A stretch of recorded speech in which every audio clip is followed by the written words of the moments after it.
and 6 kids, and they're essentially they're cousins. Siblings. They're all brothers and sisters. When we married Kody, I was the third wife. Right. And after I got married, that's when all the kids came. Got and it. so all the kids really were raised as siblings. Yeah. So the kids all did grow up together. And that was one goal that we really had when we put our family together. So here's the thing with Janelle driving trucks. It's pretty obvious why Kody wouldn't want her behind the wheel. If she could drive the truck, he'd lose all control, not just of the truck, but over her in general. He needed to be the one controlling the wheel, so he could also control where her trailer went. That way, she'd be forced to rely on him. If she handled it herself, poof, his little power trip goes out the window. But what really gets me is Robyn. She's throwing shade about Janelle driving the truck, even though Robyn herself drove one back in season 1. And let's not ignore the fact that Robyn is mad because Kody bought his brother's truck, because apparently that's a big issue. Never mind the sentimental value it holds for him. You'd think Robyn would want Janelle driving it, right? That way, Kody would have less time with her. But no, she's just sniping from the sidelines for no clear reason. Honestly, it's hard to ignore the jealousy vibes here. It's not too different from the way Robyn acted when Janelle went to those concerts with Kody. Very me energy. But sure, whatever, let's focus on that drama. And as for Janelle driving trucks, she's clearly got it covered. But $60,000 worth of doll clothes? Yeah, that's totally practical and a necessary investment. Makes perfect sense. We've got so much to dive into today, so let's not waste any time. Let's jump straight into it. Hey everyone, what's up? It's Elena here, and welcome back to my channel Reality Nexus X.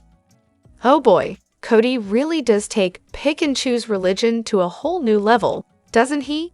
In season 11, episode 6, right before Madison's wedding, he's preparing an efficient speech with Caleb's dad, and somehow he comes up with this brilliant idea of knighting Caleb. And then, just casually, Kody drops this gem: I gave Logan a bat mitzvah. We're not Jewish, I just had a good friend who is a J-E-O. Let's pause. First of all, calling someone a J-E-O, like it's a label slapped on a product is, not exactly the most respectful phrasing, right? Definitely not the best way to refer to someone's identity. But Kody, he's just out here acting like he's so worldly and open-minded, sprinkling in random cultural references like it's no big deal. I mean, why wouldn't he appropriate Jewish traditions when it suits his grand, I'm spiritual narrative? It's like he's trying to collect religions like baseball cards or something. And I'm sorry, but what's up with him trying to knight Caleb? That whole thing screams man crush, and honestly, it's so cringe. Like, just stop, Kody. Now, about that bat mitzvah thing. Bar mitzvahs are for boys, bat mitzvahs are for girls. Kody? Doesn't seem like he even knows the difference. And it's hard to believe he truly understands what a bat mitzvah even is. He's probably just heard the term in passing and thought it sounded exotic, like he's in some exclusive club now. But in the end, it's just Kody being, well, Kody. Oh, and don't forget the Hebrew blessing he says at one of the family visits. Classic Kody move. Pretending he's somehow connected to every religion while still not really knowing what any of them mean. He's like the spiritual equivalent of a rolling stone. No roots, no real sense of belonging. Maybe that's why he's always on the move, chasing get-rich-quick schemes and trying on different religions like it's some kind of identity crisis dress-up game. Honestly, I think the guy's been struggling with who he really is for a long time. Maybe he's fighting something deeper, like his sexuality. Not saying that's the case for sure, but it would explain the lack of close male friendships and all the layers of front he puts up. It's just a lonely existence. And it's not uncommon for people in fundamentalist Christian circles to try and adopt Jewish practices, claiming it's about being closer to Jesus. But that's not an excuse for cultural appropriation. They seem to think it gives them some deeper connection, but really, it just looks like they're making a mockery of someone else's traditions. Anyway, Kody is just the living embodiment of a walking midlife crisis. Always searching, never finding, and never quite understanding anything he's trying to adopt. The first mistake Kody Brown and the OG3 made was simple: adding anyone to their polygamous marriage in the first place.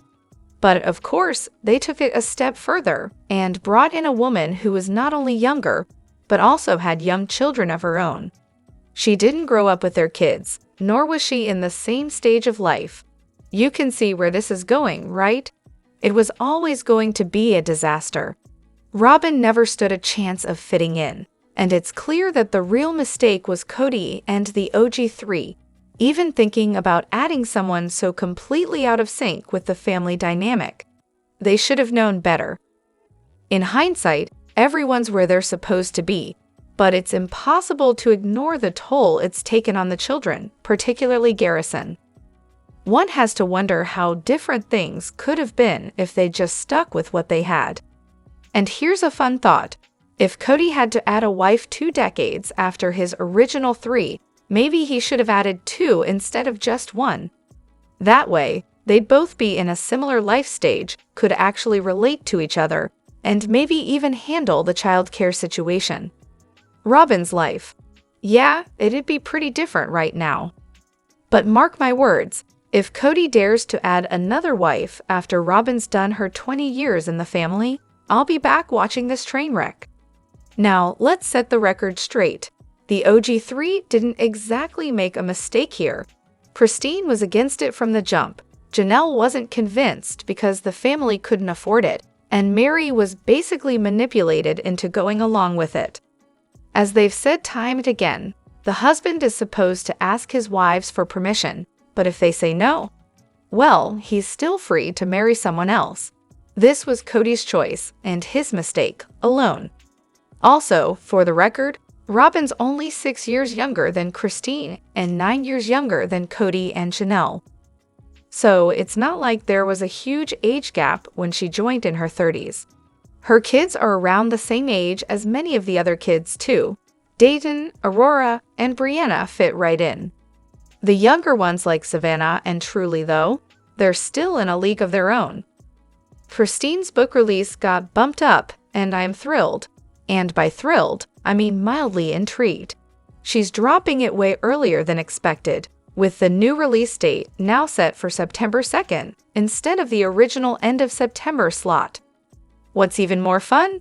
Apparently, Mike Helty mentioned they're filming another season of Sister Wives. So Christine's book will hit the shelves just before that next season airs. Interesting timing. Here's a thought though, could the show be canceled? Maybe the cast just decided they've had enough, and this book will spill all the tea before that next season ever airs? Probably not, but it's a fun little conspiracy theory to entertain, right? Thoughts?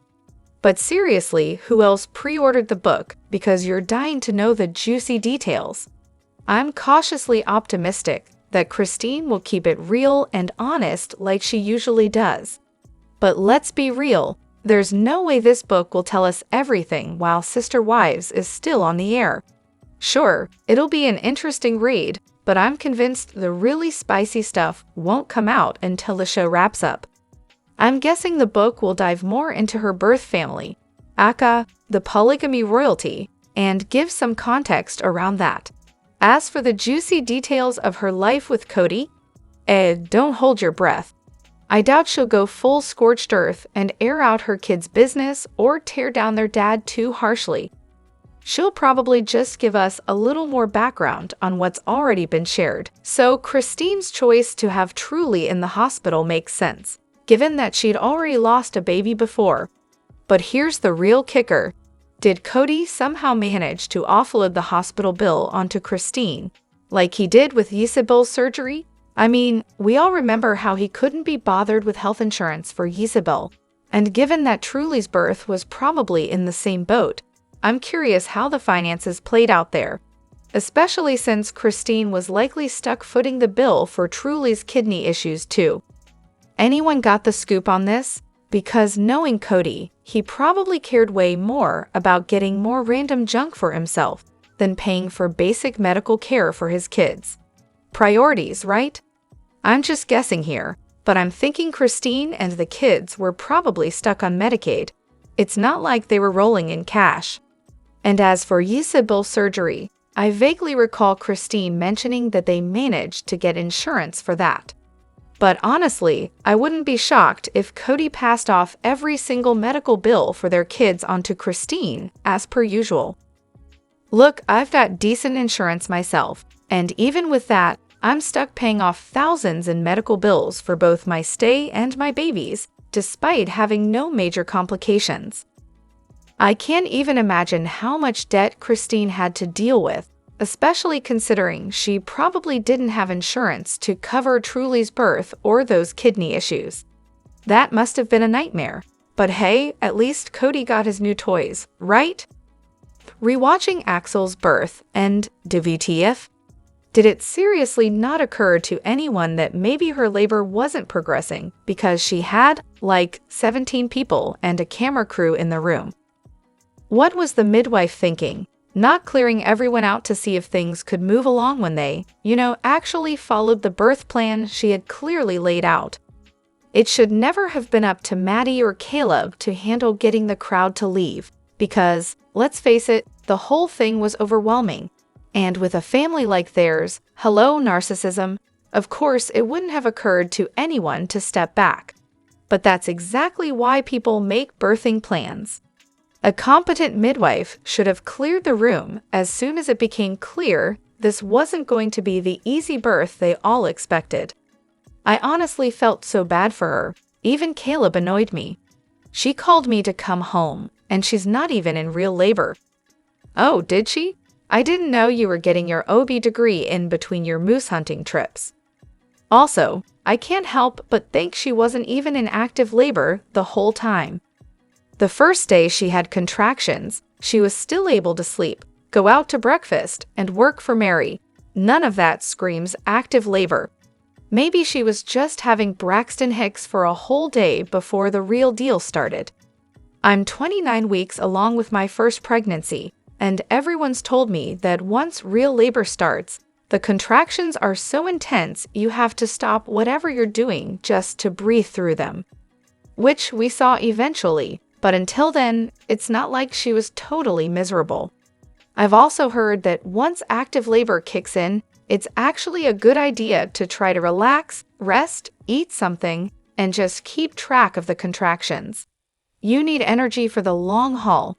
She'd been bouncing on a ball, walking, climbing stairs for days before she even started her labor. By the time it began, she was completely exhausted. Robyn. For years, we've been graced with Counselor Robyn, the only wife who speaks Kody fluently, knows all the rules, and has taken it upon herself to be the self-appointed authority on what everyone else is doing wrong. But suddenly, in recent episodes, we're introduced to a new Robyn, religious Robyn. Funny though, because where was this religious fervor during their years in Vegas or Flagstaff? No church schools for her kids. Just the occasional random purity speech in the living room. She'd chime in with her opinion whenever the kids wanted to join a social church group, but that was the extent of it. Now, it's like she's become a devout follower of the AUB, suddenly obsessed with finding a church for her adult daughters and vetting pastors. All while trying to figure out what her husband thinks, considering Kody no longer considers himself a polygamist. Her religious world is crumbling, and she's scrambling to piece it back together. And then there's Kody. He mentioned he didn't feel the need for a release from Christine. Mary got one, but Kody doesn't think it's necessary with Christine. Yet Robyn, in her newfound wisdom, now insists that all the wives need to get a release according to her beliefs, so they're no longer attached to him. Is this leading up to Kody going after Janelle's release, even though she's remarried and, having sex with another man? And Christine, despite her distance from the faith and no longer being married to Kody, getting a formal release too. It's all unfolding in a way that seems more like a dramatic storyline than real life. And what about Robyn? She's the only one clinging to this polygamous belief system, despite the fact Kody has stepped back. Is she going to demand monogamy unless everyone else is formally released? Cue the drama of Kody refusing to engage with the elders, but still having to do something to make Robyn feel secure and drop her obsession with polygamy. Honestly, what blows my mind is how Robyn waltzed into this family and immediately became the expert on polygamy and the one true Kody whisperer. I mean, the other wives had been living this lifestyle for over 20 years at that point. But somehow, Robyn was suddenly the authority on everything. The audacity is honestly something to behold. And now, according to Robyn's expert opinion, since Christine's been with David, she's officially divorced from Kody. Meanwhile, I heard somewhere that Janelle plans to stay unmarried, which in Robyn's eyes means she could very well end up sharing her afterlife planet with Janelle. Can you imagine? Oh, of course, let's just ignore the obvious. When people say no one ever talks about this, I'm sure they mean the actual people involved in the show, Kody and his wives, not the endless commentary outside of it. You know, because they never discuss the elephant in the room. Let's talk about Robyn for a second. She's always going on about how she's done her best to split her time with Kody fairly, making sure he's treating everyone equally. Maybe she really did, who knows? But here's what really gets under my skin. No one ever brings up how Kody treats the wives. I'm not talking about the drama in the later seasons. Let's go back to the basics. Kody, of course, adores Robyn more than the others. Shocking, right? And naturally, he listens to her more, respects her opinions, and has an open mind when talking to her. But here's the kicker. Robyn will ask the wives, or everyone, to work harder on their marriages. And I'm sitting there thinking, how about you tell your husband to actually listen to them? Or, I don't know, care? It's not rocket science. Kody and Robyn get all bent out of shape when the wives leave, completely oblivious to the fact that he's the problem. Their solution? Blame it on the wives for not trying hard enough. Classic. It's all a bit much, really. Kody's claim that he never split from Meri before she pulled the plug because he was afraid of what she might do is laughable. Sure, Kody totally believed that. My first thought was that it's all a cover for what was really going on. He just didn't want to lose her money. But as much as I still think it's all about the cash, I can't help but wonder if there's more to it. Before Christine and Janelle jumped ship, maybe Kody was legitimately worried Meri would spill the beans about how he and Robyn actually met. Let's be real, the story they've been telling doesn't hold water. I wouldn't be shocked if Kody and Robyn met while he was off selling billboards or through mutual friends, and what started as a flirty encounter eventually turned into something more. Meri would have done anything to keep Kody happy, especially when their relationship was in a rough patch. Do you think Meri might have helped cover up the true story of how Kody and Robyn got together? I wouldn't put it past her. But here's the thing, Kody's rewriting history again. Now he's implying that Meri was just this unpredictable, angry person, and he was afraid of what she might do. I mean, sure, Meri could be a bit prickly, especially with the other wives, but let's not forget, this is the same guy who literally melted down her wedding ring and couldn't be bothered to get her a single Christmas gift one year while he showered the others with presents. If that's not cruelty for sport, I don't know what is. Kody's whole vibe was clearly about enjoying Meri's misery, and he never thought she'd actually leave. And don't forget, Meri's been there the longest. She knows all the skeletons in the family closet. Kody was only afraid of her until the catfish incident happened. Once that drama gave him something to hold over her head, it evened the playing field in his favor. Let's not kid ourselves. Kody is terrified of Meri going full scorched earth on him and Robyn. She knows the details about their shady beginnings, the catfishing mess, the money, the nanny. Meri could drop a tell-all book that would make her millions. Sure, no one's interested in a self-help book from her, but a juicy expose? Now that would have fans lining up. Kody and Robyn are sitting with Mary post-revelation, trying to process everything when Kody gets his talking head moment. He says something along the lines of, "Robyn had a lot of gay friends when we first met, and it made me realize I needed to be a safe place for any of my kids who might be gay."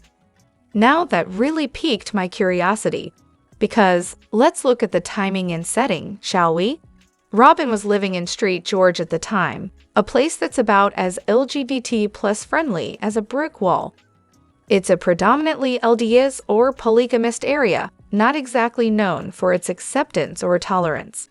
She'd only been there for about a year, juggling being a single mom with a job. So, when exactly was she finding time for a bunch of gay friends, and where in the world was she meeting them? Because here's the thing, if you're a single mom in a new town, with limited time and energy, it's not like you're casually hosting tea parties with your gay friends. How close could she even be to anyone while barely keeping up with her daily responsibilities? Not to mention, she's got limited time with Kody, who, let's be honest, is already stretched thin with his other wives and responsibilities.